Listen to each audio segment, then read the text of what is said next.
Deputy Smith. Yeah, I want to really have a go at the Minister here, because I'm on the committee that she is for her department. And every time an issue of workers' rights or discrimination against workers, whether it be in an FDI or not, the Minister always finds some sort of fancy way and language of washing her hands of any responsibility for jobs.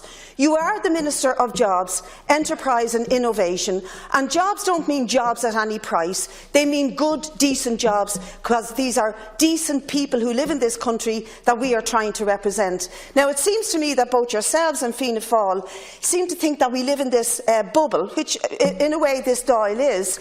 It's a bubble of a belief that somehow we're all in this together. There's the FDIs, there's the Fianna Fáilers, there's the Fine Gaelers, there's the left, there's the workers, and we all share the same agenda and the same issues. We do not, Minister. We do not share the same agenda as FDIs and employers like Tesco and employers like that are contracted out to De Beers Diamonds in Clare, and other employers who will run down workers' rights, who will issue them with if and when contracts, like they're trying to do in Bus Éireann at the moment, who will undermine their contracts and try and break the law, like the Tesco bosses are doing. You should have the Tesco bosses in your office for actually breaking contract law, which is what they're doing at the moment. They are breaking the legislation. Those workers have a contract, and it cannot be taken from them until they agree to the change in the terms. And you have got to answer that as the Minister for Jobs. But Fianna Fáil have the biggest cheek.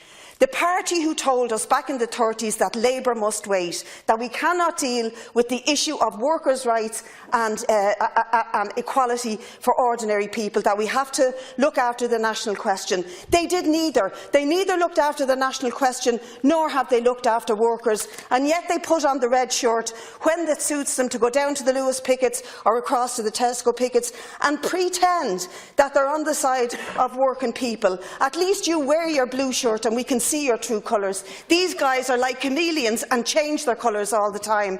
And I want to say to workers out there tonight, there's a big test coming down the tracks for Irish workers and workers who are not from Ireland but work in this country. And that is around the Tesco strike. It is a big test for trade unionism, for the right to organise, for the right to be representative. And we have to get behind, 100% behind, those picket lines. And tonight I'm calling for people across the country to make Saturday afternoons from 12 o'clock a mass picket at every Tesco store in this country that has a picket on it. Get down there, support them, help to fund their solidarity fund, make sure that they can win this battle, because it isn't their battle, it's all our battles, and it's against the type of employment where they're making €250 million profit a year in this country that they call Treasure Ireland. That's the name that the British bosses put on Tesco's in this country.